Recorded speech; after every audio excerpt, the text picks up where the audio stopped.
Hello students, I am Meenakshi Biyani. आज हम थोड़ा कैश बुक के बारे में करते हैं। अकाउंट्स के अंदर में क्लास 11th अकाउंटेंसी का cash book is quite an important topic from all the points of view. जब आप एक्चुअली भी बिजनेस करते हो तब आपको एक कैश बुक जरूर मेंटेन करके रखनी पड़ती है। कैश बुक में क्या होता है, कहाँ से पैसे आए, कहाँ से पैसे गए। एक चीज हमेशा ध्यान रखिएगा, कैश बुक में हम कभी भी क्रेडिट के ट्रांजैक्शंस नहीं डालते हैं। जब कोई पैसा आया ही नहीं या कोई पैसा गया ही नहीं तो फिर हम उस ट्रांजैक्शन को क्यों डालेंगे।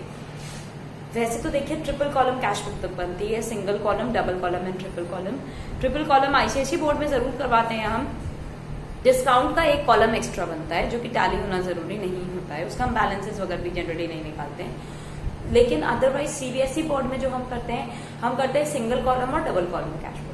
सिंगल कॉलम मतलब सिर्फ कैश अकाउंट बनाते हैं, यानी कि एज ए बिजनेसमैन या एज ए ट्रेडर जो मैं अपने पास मेंटेन रखूंगी। और डबल कॉलम में हम कैश और बैंक दोनों के कॉलम्स बनाते होते हैं, यानी कि बैंक में हमने कितना पैसा डाला या बैंक से हमने कितना पैसा निकाला, वो चीजें होती हैं। पहले मैं आपको सिंगल कॉलम बताती हूँ, फिर मैं आपको डबल कॉलम बताऊंगी। And I hope it will be very clear to you all. Simple सा एक नॉर्मल सा क्वेश्चन बताती हूँ कैश बुक का, छोटा सा क्वेश्चन, क्योंकि मेन हमारे लिए डबल कॉलम कैश बुक ज्यादा इंपॉर्टेंट है। तो हमारे यहाँ पे जो बनता है फॉर्मेट, तो इन द बुक्स ऑफ जिसकी भी बुक्स हैं कैश बुक आप लिख के, और उसके बाद में एक लाइन यहाँ लगा के, यहाँ एज यूजुअल जो मेरा नॉर्मल फॉर्मेट है डेबिट और क्रेडिट रहेगा ही रहेगा।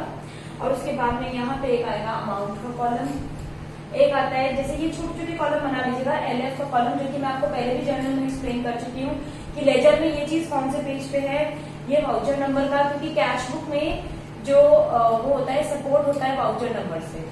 ठीक है, मतलब कि जैसे आपको जब कैश की रसीद मिलती है तो उस पर वो नंबर लिखा होता है, बिल नंबर या वाउचर नंबर जिसको हम बोलते हैं। उसके बाद में यहाँ ये हमारे पर्टिकुलर्स, डेट का छोटा सा कॉलम बना रही, 1 2 3 4 लिख दूंगी मैं, क्योंकि यहाँ पे जगह नहीं रहेगी नहीं तो।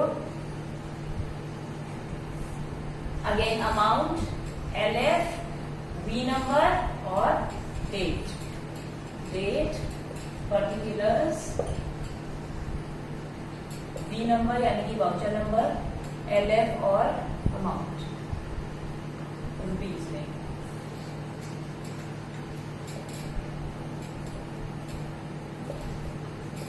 उसके बाद यहाँ हम एक और लाइन लगाते हैं। ये मेरा फॉर्मेट है, ठीक है, ये मेरा फॉर्मेट होता है जैसे हम अकाउंट्स बनाते हैं। सिंपल सा, बिल्कुल सिंपल सा क्वेश्चन है, और मैं आपको एक क्वेश्चन फुल फ्लैश फिर उसके बाद मैं खाली बताती जाऊंगी आपको कैसे करेंगे। जैसे अगर हम पिछले महीने का बैलेंस लेकर के आ रहे हैं, बैलेंस ऑफ लास्ट मंथ अगर आप लेकर के आते हो तो यहाँ पे होगा कितने तारीख को लेकर के आ रहे हो, 2017 है सपोज करो, तो ये शुरुआत में लिख के छोड़ दो भाई 2017 है। मान लीजिए कि आप अप्रैल में 1 अप्रैल को लेकर के आ रहे हैं, तो अप्रैल 1 को टू बैलेंस ब्रॉट डाउन। अब ये डेबिट में ही क्यों टू बैलेंस ब्रॉट डाउन होगा, क्योंकि कैश एसेट्स होते हैं और इसीलिए सारे एसेट्स का डेबिट बैलेंस होता है, इसीलिए कैश को हम डेबिट साइड पे शो करेंगे। So it will be to balance brought down, 2,50,000 का सपोज करिए हम लेकर के आ रहे हैं बैलेंस 2,50,000 का। उसके बाद सेकेंड चीज क्या है, मान लीजिए आप 2 अप्रैल को डिपॉजिटेड इनटू बैंक में आपने पैसा जमा करवाया, तो बैंक में पैसा जमा करवाना है 2 अप्रैल को। मैं सिर्फ 2 लिख रही हूँ, अंडरस्टूड है ये कि अप्रैल है, ठीक है। 2 है बाय बैंक अकाउंट, क्योंकि आपके पास से पैसा जा रहा है, इसलिए बाय बैंक अकाउंट 75,000। अच्छा, एक चीज और जो मैं आपको बताना भूल गई, यहाँ हमेशा पेमेंट्स होते हैं और यहाँ हमेशा रिसिप्ट्स होते हैं।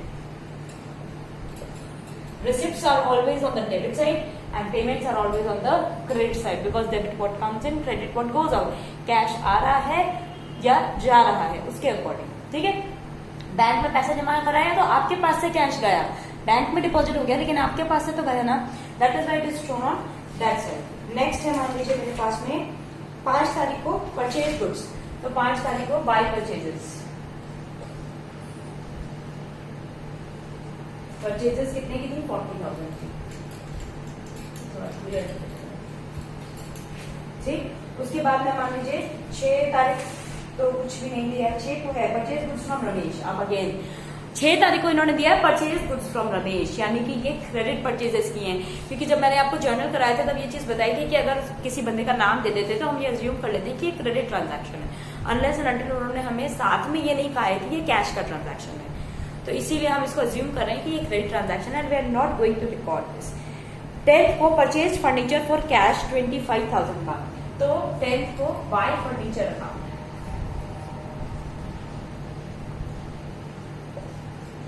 25,000, क्योंकि यहाँ से पैसे गए, फर्नीचर आया है और पैसे गए हैं, ठीक है, तो इसलिए बाय फर्नीचर अकाउंट। नेक्स्ट है हमारा परचेज गुड्स फ्रॉम नहीं, लोन गिवन टू चरणदास, आपने लोन दिया है चरणदास को, ठीक है, लोन दे रहे हैं तो आपके पास से पैसे जा रहे हैं, ठीक, तो बाय बैंक अकाउंट करके आपने कितने का लोन दिया है, जितने का लिया है आप उसको लिख दीजिए। 20,000 का आपने लोन दिया है, तो बाय जो भी है चरणदास लोन कर लीजिए 11 तारीख को, बाय चरणदास, ब्रैकेट में हम लिख देते हैं लोन, 20,000 का हमने लोन दे दिया, ठीक। नेक्स्ट है मेरे पास में paid to Ramesh discount receive, में पेमेंट कर रही हूँ, कितने तारीख को करा है मैंने, 12 तारीख को, 12 तारीख को बाय रमेश। देखिए भाई रमेश का हिसाब किताब तो मेरे ख्याल में मेरा ज्यादा का था, क्योंकि इन्होंने यहाँ पे शो किया है कि भाई 25 नहीं 30,000 का है शायद, नहीं 30,000 का, हाँ ठीक है, क्योंकि यहाँ पे ये बुक्स में ना सीधा सीधा नहीं देते हैं, आड़ा टेढ़ा मेढ़ा देते हैं, तो दैट इज वाई ये थोड़ी सी प्रॉब्लम हो जाती है। सो हमने रमेश लेकिन मुझे डिस्काउंट के बाद में 28,500 का पेमेंट किया है, तो भाई रमेश जितने का मैंने पेमेंट किया है उसको, रमेश को, उतना ही रुपया लिखूंगी, ना एक्स्ट्रा ना जो डिस्काउंट में लिया उस पैसे को हम नहीं शो करती, क्योंकि मेरे पास से कैश कितना गया है, कैश सिर्फ 28,500 गया है, तो हम क्या शो करेंगे, सिर्फ 28,500 ही शो करेंगे। नेक्स्ट है मेरे पास में issue cheque to a creditor, मैंने किसी को पेमेंट किया है क्रेडिटर का, और वो पेमेंट है कितने का, मेरे पास में पेमेंट कितने का किया है मैंने क्रेडिटर को, बाय बैंक अकाउंट मैंने कितने का किया है, देखिए यहाँ पे शो कर रहा है 40,000 का, तो यहाँ पे मैंने किसी का अगर पेमेंट किया है, इश्यू किया है चेक, तो 40,000 का पेमेंट शो करूंगी। लेकिन आप ध्यान दीजिए मैंने कितने का शो किया है, चेक, इन्होंने साफ मुझसे कहा है कि मैंने चेक दिया है, तो वो बैंक का ट्रांजैक्शन होगा, हमारा नहीं होगा 14 का, तो इसीलिए हम यहाँ पे इसको नहीं शो करेंगे सिंगल कॉलम में। डबल कॉलम होता तो शो करते, वो मैं आपको नेक्स्ट वीडियो में जरूर दिखाऊंगी, पर सिंगल में नहीं शो करेंगे, ठीक है। उसके बाद sold goods to Vishnu for cash, साफ बात है भाई किस कैश में किया है 36,000 का, तो यहाँ पे टू विष्णु कर देंगे हम और उसको डाल देंगे टू सेल्स अकाउंट। 15 तारीख को है टू सेल्स अकाउंट, कितने रुपए की है भाई, 36,000 रुपए की सेल्स हो गई। नेक्स्ट है मेरा कैश सेल्स है 1,20,000 की, जिसको मैंने बैंक में जमा करा दिया था बाद में, फिलहाल तो मेरी कैश सेल्स है, तो 16 तारीख की टू सेल्स अकाउंट 1,20,000, ठीक है। और उसके बाद इन्होंने कहा है कि इसमें से 1,00,000 रुपया मैंने बैंक में जमा करा दिया 20 तारीख को, तो बाय बैंक अकाउंट, जितने तारीख को जिस डेट को मैंने जमा कराया वही डेट यहाँ लिखूंगी, 20 तारीख को करवाया इसलिए 20 तारीख मैंने यहाँ पे शो किया बाय बैंक अकाउंट। उसके बाद में मेरा 22nd कैश सेल्स के बाद में receive from Gangaram 19,600 to Gangaram से पैसे मिले हैं 22 अप्रैल को, 19,600 के, डिस्काउंट मैंने अलाउ किया था 400 का, तो वो मेरे को शो नहीं करना होता इसमें। विड्रू कैश फ्रॉम बैंक, यानी कि पैसे आए हैं, so to cash to bank account, bank से पैसे निकाले तो एंट्री होती है cash account DR to bank account, तो कैश बुक में हम कैश का नाम कभी नहीं लिखते, ये चीज ध्यान रखिएगा। ये नहीं कैश बुक में आप देखिए इतनी एंट्री हमने करी, हमने बैंक का नाम लिखा है, लेकिन कैश कहीं नहीं लिखेंगे, क्योंकि सेम बुक में सेम नाम नहीं लिखा जाता है, उसका डेबिट या जो क्रेडिट एस्पेक्ट होता है उसको फॉलो किया जाता है। सो 25,000 रुपए मैंने विड्रॉ करवाए हैं।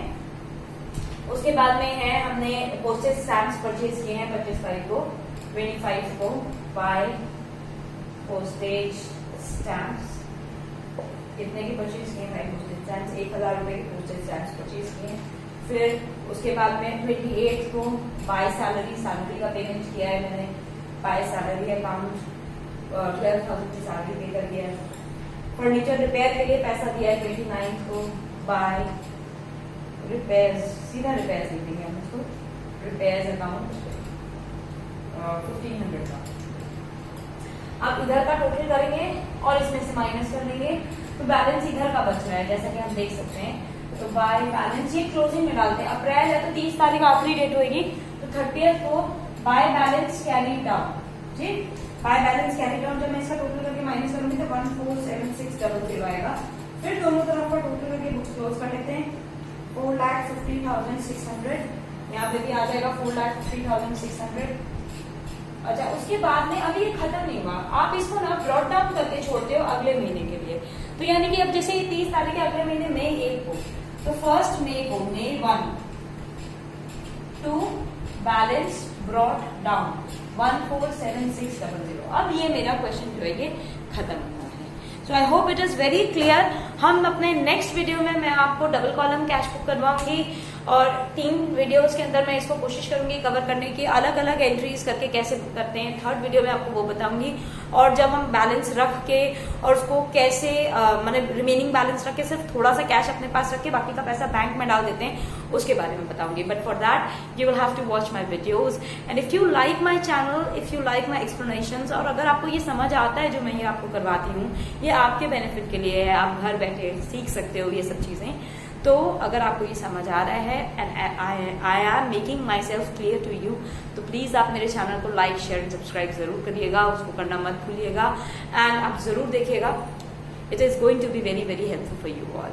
Thank you and bye bye for today.